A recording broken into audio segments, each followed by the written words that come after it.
Neste episódio de Enigmas da História, corpos em pântanos. Vítimas, ao que parece, de mortes estranhas e violentas ocorridas há mais de 2000 anos. Cadáveres antigos que fornecem uma série de pistas surpreendentes. Eles não eram homens comuns. Esses não foram assassinatos comuns. Enigmas da História. Mas antes, o templo mais antigo do mundo. 3 vezes mais antigo do que as pirâmides do Egito. Evidência da primeira religião já descoberta. Entretanto, antigas imagens e esculturas podem vir a mostrar que essa religião era um culto da morte. Estou no local que poderia ser descrito como um vilarejo dos mortos.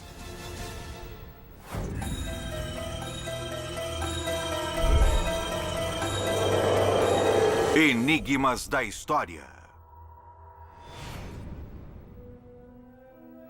O início da civilização. Sanliurfa, Turquia. O professor Graham Philip, arqueólogo da Universidade de Durham, está na antiga cidade de Sanliurfa. Ele está aqui para investigar o que pode ser o mais importante achado arqueológico de uma geração. Em 1994, um velho agricultor turco passou com seu arado sobre uma pedra retangular, que era, na verdade, a parte superior e plana do primeiro de um conjunto de megálitos impressionantes em forma de T.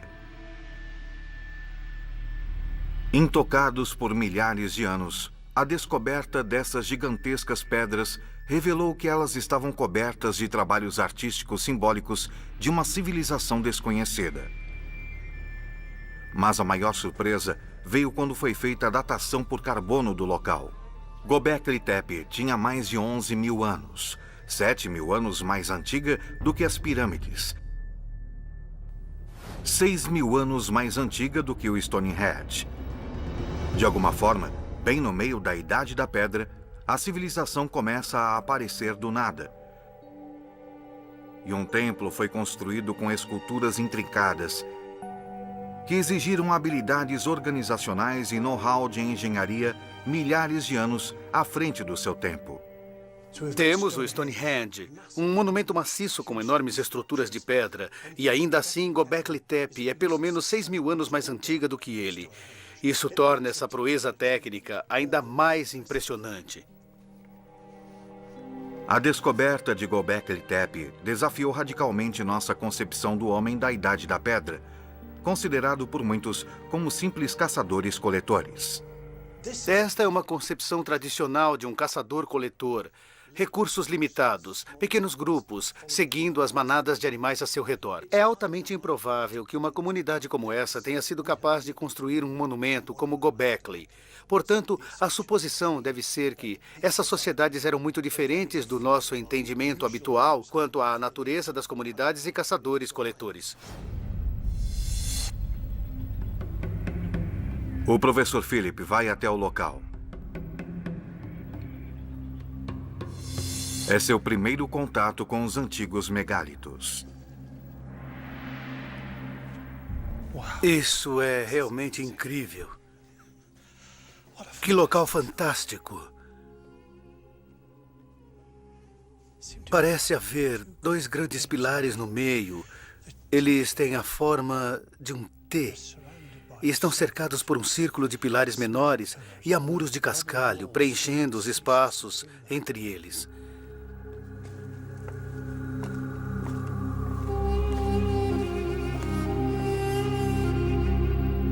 São enormes.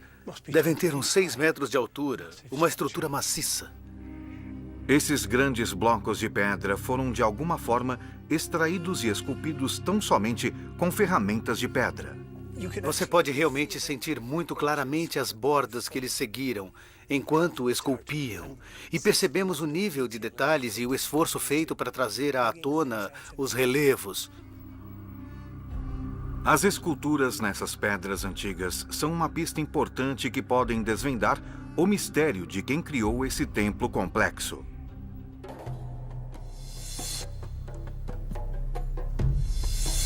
O professor Philip segue para o antigo bairro de Sanliurfa. Lá ele segue para a sede de uma equipe de arqueólogos alemães e turcos que atualmente estão escavando o sítio. O líder da equipe é o professor Klaus Schmidt. Eu tenho aqui um mapa para você. Certo. Você pode reconhecer os lugares para onde você foi. Temos 4 áreas monumentais delimitadas aqui, Sim. numerados na ordem de sua descoberta. A, B, C e D. Uma grande área aqui. E em vermelho estão aqueles em forma de T, aqui.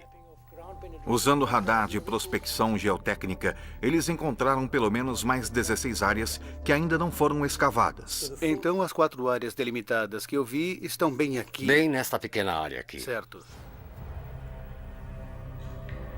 Há literalmente centenas de megálitos ainda enterrados. Até agora, o professor Schmidt e sua equipe apenas arranharam a superfície desse enorme complexo. Embora apenas uma pequena parte do local tenha sido descoberta, eles já estão encontrando as mais extraordinárias imagens gravadas nas pedras, incluindo o que parece ser quimeras, metade humano e metade animal. Temos aqui nesse pilar uma decoração muito rica. O que mais se sobressai são 2 grandes pássaros representados aqui. Mais provavelmente Grows. Mas o que é muito interessante é que as pernas do pássaro não são pernas de pássaros, mas pernas humanas. Sim, elas dobram o joelho como os seres humanos. Portanto, talvez seja a representação de um xamã se transformando em pássaro, em um Grow. Schmidt e seus colegas chegaram à conclusão de que os megálitos em forma de T foram feitos para formarem figuras de algum tipo. Então, todo este pilar aqui é algum tipo de estátua? Sim, nós usamos a palavra pilar, mas é simplesmente uma palavra. Na verdade, estas são estátuas. A outra parte do T é uma cabeça humana vista de perfil. E o pilar em forma de coluna é um corpo humano. Você pode ver as 2 mãos se juntando aqui, das 2 metades da estátua, e uma pele de animal ou alguma coisa assim. Com uma fivela de cinto retratada aqui na parte frontal. A forma da cauda nos diz que se trata mais provavelmente da pele de uma raposa. Usada como uma tanga. Como uma tanga. É possível que essas figuras representem líderes comunitários, elites, ou você acha que seja algo diferente? Todas as estátuas são retratadas sem rosto. E o fato de estarem sem rosto nos mostra que elas não fazem parte do nosso mundo, não fazem parte de nossa sociedade. Elas vêm de algum outro lugar. Talvez sejam deuses, os primeiros deuses representados na humanidade. Se essas são representações de deuses, como Schmidt acredita, então este lugar poderia ser o templo mais antigo já conhecido pela humanidade. O nascimento da religião, um lugar e uma época em que caçadores-coletores deixaram de caçar em pequenos grupos para se reunirem neste templo e orar diante dessas figuras divinas. Mas o que intriga o professor Philip é como coletores-caçadores da primitiva Idade da Pedra poderiam ter construído uma estrutura tão sofisticada. O professor Schmidt quer mostrar algo ao professor Philip para ajudá-lo a responder sua pergunta. Nesta encosta, o professor Schmidt descobriu uma pista que pode ajudar a explicar este extraordinário feito da engenharia. Graham, você reconhece onde estamos? Olhe para esta borda reta e o canto. Estamos sobre uma das peças em forma de T. Uma das pedras grandes. Sim, uma das pedras grandes, ainda na pedreira. Eles a abandonaram porque, depois de esculpirem a forma, e você pode ver exatamente aqui a forma de T. Sim. Talvez algumas rachaduras tenham ficado visíveis e por isso eles não a extraíram. Este é um monumento enorme, cortado com ferramentas muito básicas. Sim, eles usaram ferramentas de sílex. O sílex é uma pedra muito dura, é um aço da Idade da Pedra. A pedra calcária é bem macia se comparada com o sílex. Você só precisa de tempo para furar e furar e furar, e você vai conseguir essa viga. E então pode produzir esse pilar. E quantas pessoas você acha que seriam necessárias para escavar e transportar apenas uma dessas? Acredito que 100 não seriam suficientes, mas talvez 1000 fosse demais. 500, provavelmente homens adultos, participavam disso. Sei. A organização de algo nessa escala exigiria a existência de líderes, uma possível categoria eclesiástica controlando a força de trabalho. Mas de onde apareceram esses sacerdotes? Sacerdotes com conhecimento de trabalho em pedra e com capacidade de controlar grandes grupos de pessoas? Habilidades estranhas para primitivos caçadores-coletores. Não é fácil produzir um bloco desses, uma pedra como esta. Não é fácil sequer transportá-la. Você precisa do conhecimento, saber como fazer isso. Não existia engenharia naquela época. As centenas de pessoas que fizeram isso deveriam ter ficado baseadas aqui durante anos e seria necessário que tivessem alimentos. Isso pode ter sido um distanciamento dos caçadores-coletores e um primeiro passo em direção à agricultura. É interessante que este fantástico sítio de Göbekli Tepe, esta maravilhosa escultura, apareça quase exatamente ao mesmo tempo em que a agricultura se desenvolve e o cultivo é controlado. O DNA do trigo moderno que é cultivado está ligado a esta região. Você ainda pode encontrar os canteiros de trigo espelta selvagem. E o espelta foi uma das principais origens do trigo moderno.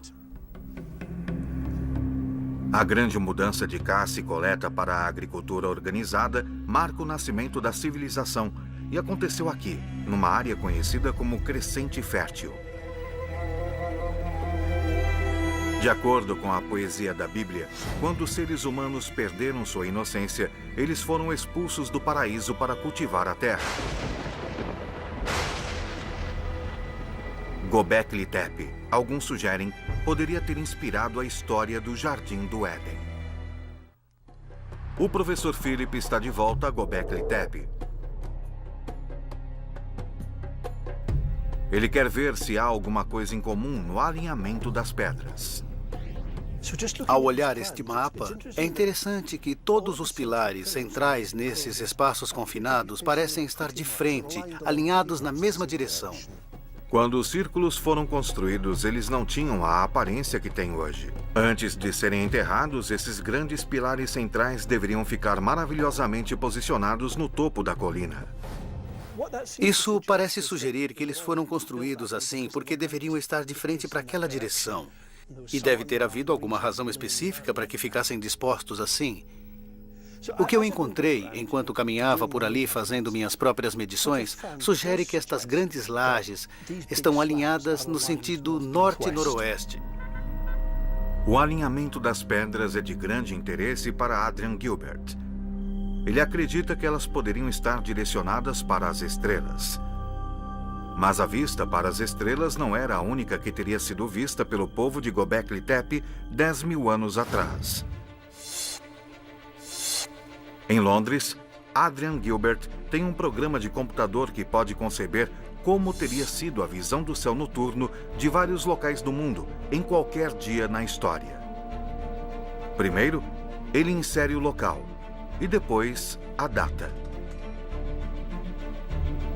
Isso nos leva de volta no tempo através dos séculos. O que eles teriam visto naquele ponto subindo no horizonte se estivessem parados aqui, entre os monumentos, seria surpreendentemente o cinturão de Órion. Estas 3 estrelas brilhantes que formam o cinturão dessa constelação chamada Órion. A constelação de Órion é uma das mais reconhecíveis em todo o céu. É como uma figura de um homem. Há uma cabeça, os ombros e as 2 pernas aqui. Ele está levantando um braço, segurando um bastão e aqui um mastro. Às vezes um escudo ou uma pele de animal. Muitas vezes, Órion é representada como sendo a figura de um caçador, um grande caçador no céu. Ele acredita que essa poderia ser uma pista importante para o significado do local. A ideia de que o complexo em Göbekli Tepe está conectado com Órion é realmente muito emocionante, porque não é a primeira vez que vemos esta ideia. Embora muitos discordem, Gilbert acredita que as 3 pirâmides egípcias de Gizé, 7.000 anos posteriores a Göbekli Tepe, foram construídas para coincidir com as 3 estrelas no cinturão de Órion. Há 2 estrelas brilhantes e uma que é ligeiramente menos brilhante e se desalinha da diagonal. Gilbert acredita que as pirâmides seguem o mesmo padrão. Parece que essas pirâmides foram usadas como um método auxiliar para o envio da alma do faraó de volta às estrelas. A ideia é que essas pirâmides estavam representando estrelas para ajudá-los a enviar as almas dos faraós às estrelas do cinturão de Órion. Gilbert se pergunta se haveria uma finalidade similar em Göbekli Tepe. Isso é interessante porque sugere que essa ideia de Órion estar relacionada ao culto dos mortos é muito mais antiga do que imaginávamos. Embora Phillips e Schmidt possam não concordar com a conclusão de Gilbert, em Göbekli Tepe há evidências de que a estrutura do templo estava associada à morte. O motivo central é facilmente reconhecível como sendo um abutre, com o bico de um abutre, e ele está brincando ou agindo com algum disco ou bola. E abaixo deles há um escorpião muito grande, muito bem retratado, muito naturalista. Abutres se alimentam de carne. E os bancos de pedra entre os pilares podem conter pistas sobre a carne com a qual eles poderiam se deleitar. Um dos aspectos mais interessantes desses locais são os bancos de pedra que estão entre os pilares. Isso também existe em outros sítios. E lá encontramos, dentro desses bancos, ossos humanos enterrados. Göbekli Tepe parece ser um local de violência e rituais sangrentos. Na cidade antiga de Sanliurfa, o professor Philip examina novamente as fotografias que tirou no sítio. Imagens que parecem ligadas à morte. Ao olhar as imagens, isso realmente me fez pensar nas possíveis conexões entre aves, abutres e morte. E isso parece ser algo que vale a pena investigar um pouco mais.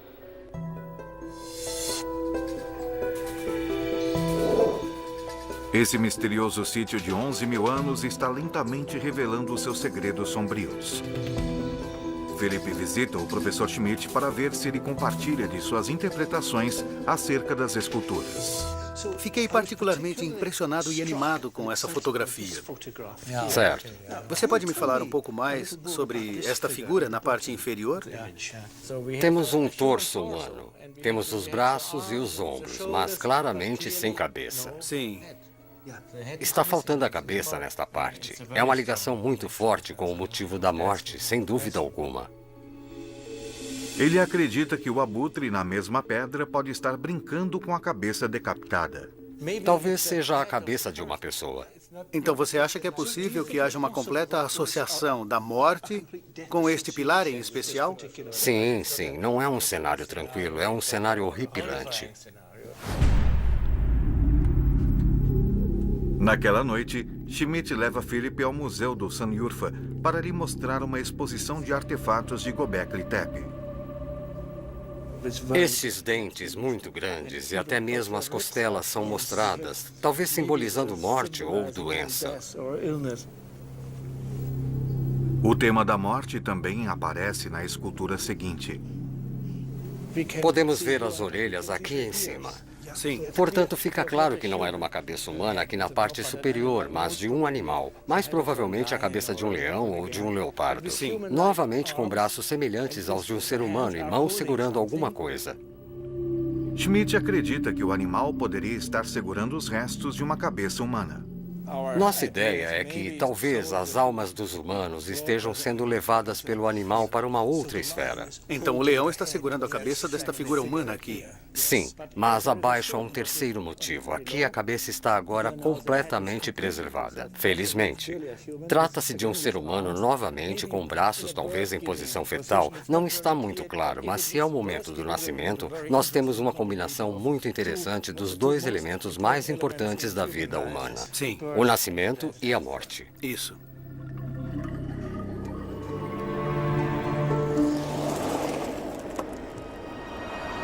O professor Philip parte novamente para Göbekli Tepe para uma última inspeção. Estas são minhas últimas e poucas horas em Göbekli Tepe. E estou sentado aqui no escuro, no meio de um dos compartimentos, olhando as imagens com os animais selvagens e a morte. Os corpos sem cabeça, pensando sobre a possibilidade de haver corpos aqui. Agora estou pensando novamente na possibilidade desses monumentos terem uma relação com a morte, talvez algum tipo de culto à morte. Estou em um local que você poderia descrever como um vilarejo dos mortos. Enquanto, pouco a pouco, começamos a entender alguns aspectos de Göbekli Tepe, fica claro que o sítio permanece ainda repleto de mistérios e pode continuar assim ainda por muito tempo. Enigmas da história. Antigos pântanos de turfa. E jazendo em covas rasas, cadáveres. Vítimas, ao que parece, de mortes bizarras e violentas. Mortes que ocorreram mais de 2000 anos atrás. Os corpos, surpreendentemente bem preservados, fornecem uma série de indícios. Eles não eram homens comuns. Estes não foram assassinatos comuns. Um misterioso crime pré-histórico.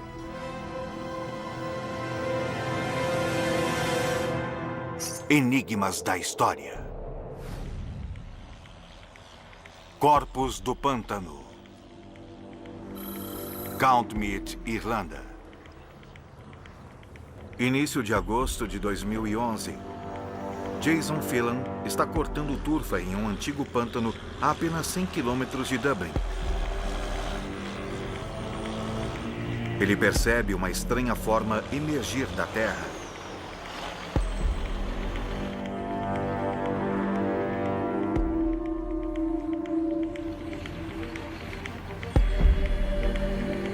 Ao olhar mais atentamente, ele se vê cara a cara com um horrível corpo retorcido. Ele parece ter sofrido uma morte brutal e estar ali há muito tempo. Tanto tempo que as autoridades não o enviam à polícia, mas a seu importante arqueólogo Ned Kelly. Seu trabalho é descobrir que corpo é aquele, de onde veio e como foi parar no pântano. Eu estava descendo, indo para o próximo campo, e estava no meio do caminho quando eu olhei para a minha direita e vi o que parecia ser quase como as costas de uma cadeira de couro apontando para cima.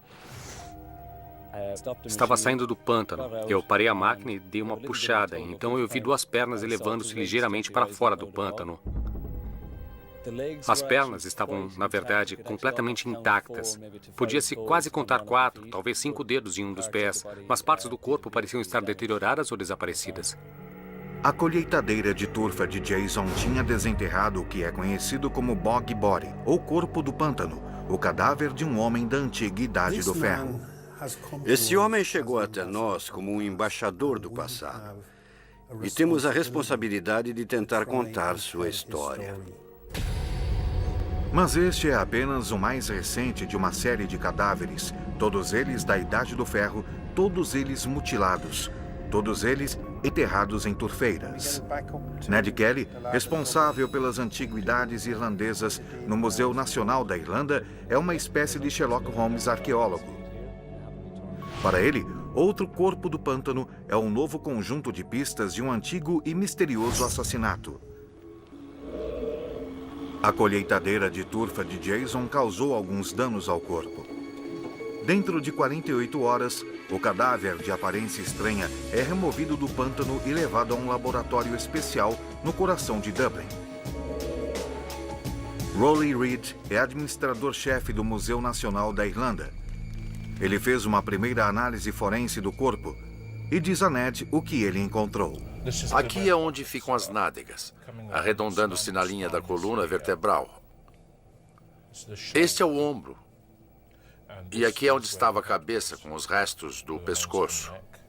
Infelizmente, este lado do corpo foi atingido por uma colheitadeira de turfa, o que explica por que está faltando a cabeça e o corpo estar assim dilacerado. As partes internas parecem estar completamente intactas, portanto será possível aprendermos muito sobre essa pessoa. Acho que há excelentes possibilidades de descobrirmos mais a respeito. Ned, assim como qualquer bom detetive, quer encontrar semelhanças e padrões entre os diferentes corpos do pântano, que ajudem a decifrar quem eram eles e o que lhes aconteceu. Os corpos, pretos e deformados, são de homens que tiveram mortes horríveis, antes de serem colocados em turfeiras frias, batidas pelo vento. E é graças ao pântano que os corpos estão tão bem preservados. A água ácida e o musgo antibacteriano na turfa funcionam juntos para, na realidade, embalsamar o cadáver. Os corpos do pântano ficaram congelados no tempo por mais de 2000 anos. E se Ned conseguir interpretar as pistas, esses cadáveres podem transportá-lo ao mundo estranho e diferente do homem da Idade do Ferro. Ned acha que 2 outros corpos em especial encontrados no pântano podem ajudá-lo em sua investigação. Conhecido pelos arqueólogos como o Homem de Clonycavan e o Homem de Old Croghan, esses corpos passaram por datação por carbono, e o resultado é que são da Idade do Ferro, por volta de 300 a.C. Rowley mostra a Ned o Homem de Old Croghan, que também morreu violentamente. Supomos que o primeiro ferimento que ele sofreu tenha sido esta facada na parte superior do peito. Certo. Essa lesão corresponde também a um ferimento de defesa. Aqui pela posição, sabemos que quando ele foi esfaqueado, levantou o braço como que para se defender. Certo. E a lâmina atingiu seu braço quando penetrou o peito. Percebi que há inserções de viburno, material usado para fazer cordas. Ambas as partes superiores dos braços receberam um golpe de faca diretamente através delas. E ali foi colocado viburno no interior daquele ferimento. Portanto, você pode ver que há uma entrada de ferimento. E que outras lesões temos? Ele foi decapitado. Isso foi feito por alguém que tinha muita experiência nessas coisas, talvez um açougueiro. Quem quer que tenha feito isso sabia exatamente o que estava fazendo. Portanto, esse homem foi esfaqueado no peito, teve a cabeça decepada e teve ramos retorcidos inseridos em seus braços. Mas uma outra coisa foi feita a ele, algo verdadeiramente bizarro. Há também ferimentos muito estranhos nos mamilos. O mamilo foi talvez espremido e cortado. Certo. Mas não cortado totalmente, talvez decepado parcialmente. Certo. Algo realmente muito estranho de se fazer. Parece que foram beliscados e a parte de trás foi cortada. Pela aparência, parece que sim. Outro corpo do pântano, o do Homem de Clonycavan, revela violência semelhante. Os mamilos foram cortados com uma lâmina e a cabeça foi esmagada. Há um ferimento na ponta do nariz, pegando um dos seus olhos, o que certamente o cortou. E há outro ferimento no topo da cabeça que é possível ver que a pele se separou. A base do crânio foi esmigalhada e quando ele estava em seu estado de não conservação, era realmente possível ver seu cérebro através do ferimento. E o crânio ficou basicamente todo despedaçado. Quem eram estes homens? Por que foram mortos de forma tão peculiar e brutal? E por que foram deixados em um pântano? Ned espera que a análise forense possa ajudá-lo a responder essas perguntas. Amostras retiradas do Homem de Clonycavan foram enviadas para uma equipe de arqueólogos forenses em York para a realização de testes. Os cientistas aqui são treinados para detectar coisas que poderiam passar despercebidas. E os doutores Stephen Buckley e Joanne Fletcher acreditam ter encontrado alguma coisa. Eu vi este corpo do Homem de Clonycavan primeiro em Dublin. E o que mais me surpreendeu foi o cabelo. Ele foi raspado na parte da frente, ao redor da testa, como se fosse um moicano, bem alto na cabeça. Como poderia esse cabelo ter se mantido? O que é tão intrigante a respeito do tipo de corte de cabelo do homem de Clonycavan é que é claramente vertical. Mas quando o estudei com um microscópio e lupa, não consegui encontrar um meio de identificar o que o estava mantendo na posição. Penteados elaborados são criados com tranças, nós e assim por diante. Mas não havia simplesmente nada disso no caso do homem de Clonycavan. E quanto mais eu olhava, mais frustrada eu ficava, pois eu não conseguia identificar como esse estilo tinha sido criado. Ned está em busca de informações que possam ajudá-lo. O primeiro indício vem do escritor romano Tácito. Tácito foi senador e um historiador importante do Império Romano. Traidores e desertores são enforcados em árvores. O covarde, o não belicoso, o homem manchado com vícios abomináveis, é mergulhado na lama do pântano. Ao que parece, Tácito estava familiarizado com as práticas das tribos da Idade do Ferro, incluindo com o fato de se enterrar corpos nos pântanos. Mas as tribos a que Tácito se refere não são irlandesas, mas da Europa continental. Para saber mais, Ned entra em contato com o arqueólogo dinamarquês Christian Fischer. Christian, encontrei uma referência em Tácito quanto a se deixar nos pântanos os criminosos executados. E eu me pergunto se essa interpretação de Tácito é confiável. Tácito é uma das explicações, e por muitos anos estive convencido de que ele estava certo, mas hoje acho que talvez haja uma explicação mais interessante por trás da morte dessas pessoas nos pântanos. Devo dizer que hoje estou convencido de que eles não eram criminosos. Certo. Então não estamos lidando com uma forma de punição. E há então alguma outra explicação? Os escritos de Tácito são de pelo menos 3 a 4 séculos depois da maior parte dos corpos do pântano terem sido colocados em pântanos. Por isso acho que essa não é realmente uma explicação do que aconteceu no norte da Europa. Tácito não conheceu de perto essas práticas tribais. Ele escreveu anos depois desses eventos terem ocorrido, e ele nunca viajou para o norte da Europa. A pedido de Ned, Christian vai verificar um dos mais intrigantes corpos do pântano encontrados na Dinamarca, conhecido como Homem de Tolland. Enquanto Christian vai examinar o corpo do pântano dinamarquês, Ned recebe a visita de Mick Macken, um importante especialista em impressões digitais da polícia irlandesa, o Garda.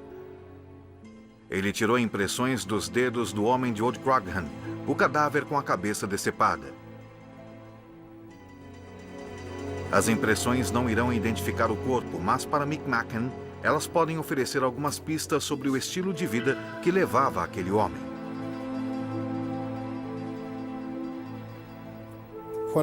O que me interessa em especial é saber que tipo de informações podemos conseguir sobre esse homem e sobre seu estilo de vida a partir do exame de suas mãos. Eu tirei esses moldes do homem de Old Crogham.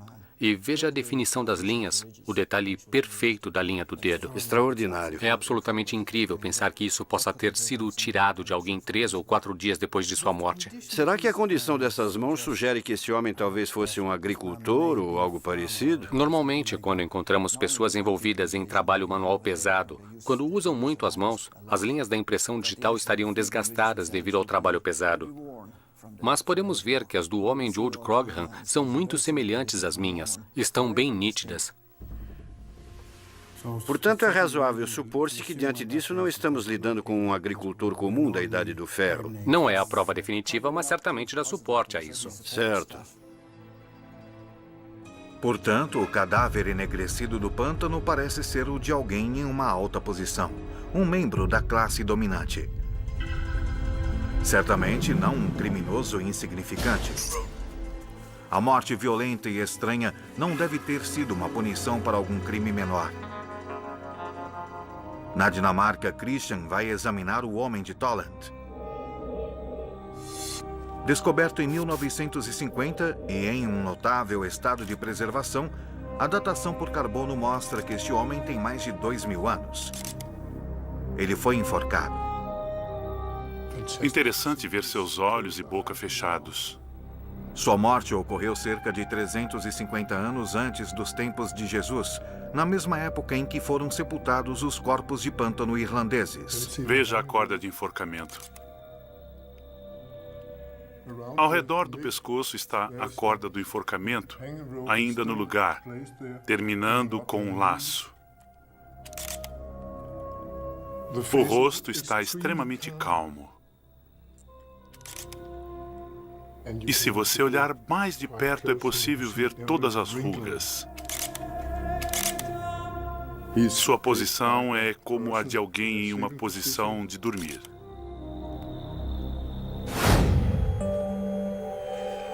Christian envia por e-mail algumas fotos digitais para que Ned as examine. Assim como os corpos irlandeses, o do homem de Tolan sofreu uma morte violenta. Mas por quê? Seria ele um vilão ou um covarde, como descrito por Tácito, ou algo totalmente diferente? Ned e Christian retomam sua ligação por vídeo. Aqui você pode ver que depois que o enforcaram, eles devem tê-lo colocado exatamente como uma pessoa dormindo. Os médicos legistas me dizem que os parentes devem ter fechado os olhos dele e fechado a boca depois que ele foi morto. Isso diria que eles, de certa forma, gostavam dele. Para eles, ele não era um criminoso. Se fosse, simplesmente o teriam descartado. Christian tem uma teoria, a de que os corpos de pântano revelam uma morte ritualística. Estou convencido de que o homem de Taland é um sacrifício aos deuses, porque um dos deuses da mitologia do norte, Odin, se sacrificou enforcando-se em uma árvore. Depois disso, pessoas eram sacrificadas ao Odin por enforcamento. E é surpreendente para mim que muitos dos corpos dinamarqueses do pântano tenham sido enforcados e ainda tenham a corda em torno do seu pescoço.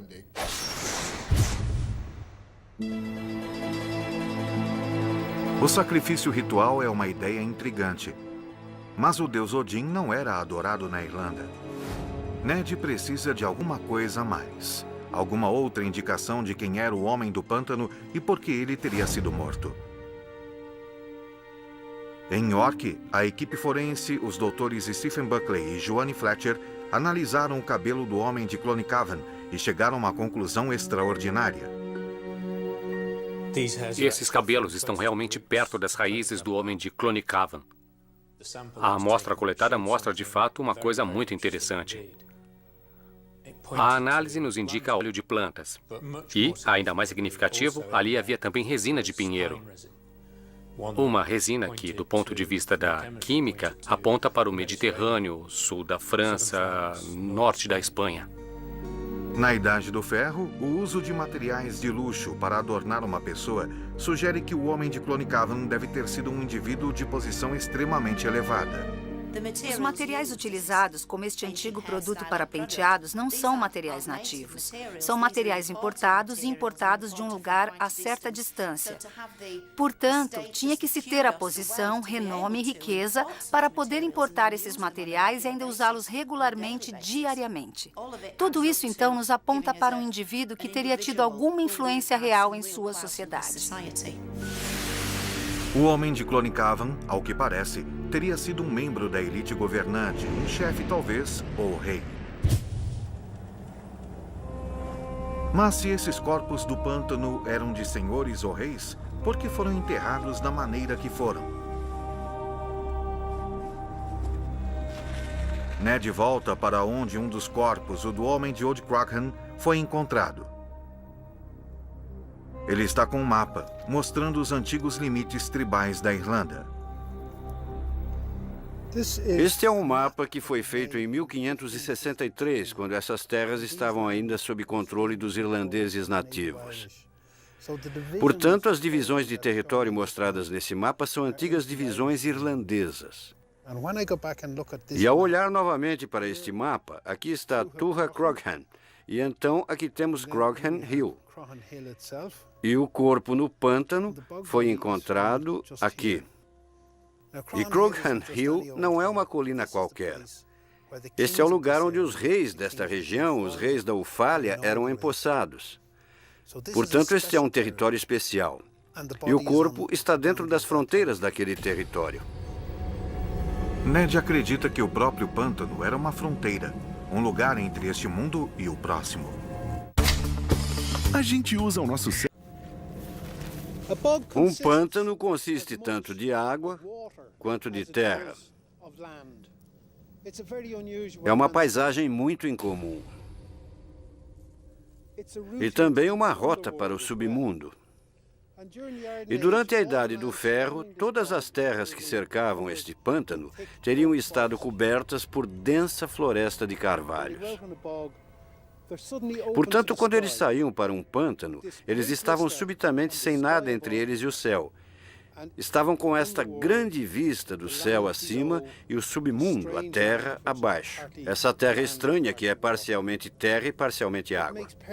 Faz todo sentido que uma paisagem incomum e estranha como essa fosse o lugar perfeito para realizar importantes rituais. E não há nenhum ritual mais importante na Irlanda dos primórdios da Idade do Ferro do que o ritual de sacrifício humano.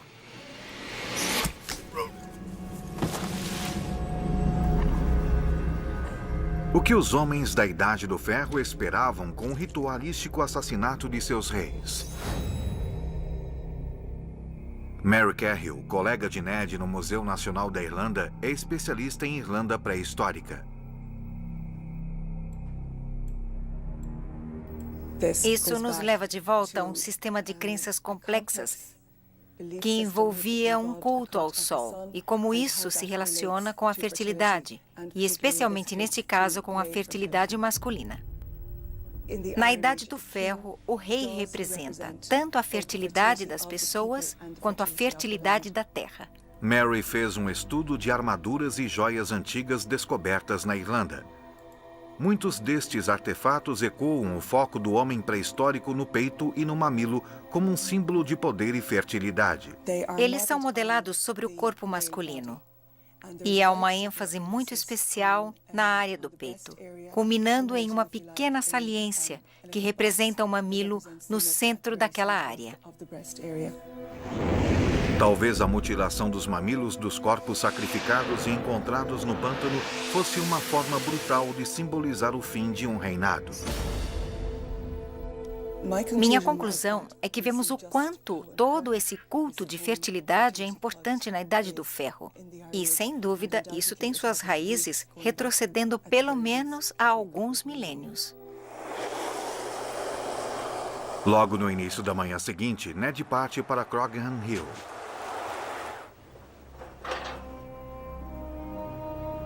As ideias de Mary o deixaram ainda mais convencido de que os dois corpos encontrados no pântano são de antigos reis da Irlanda.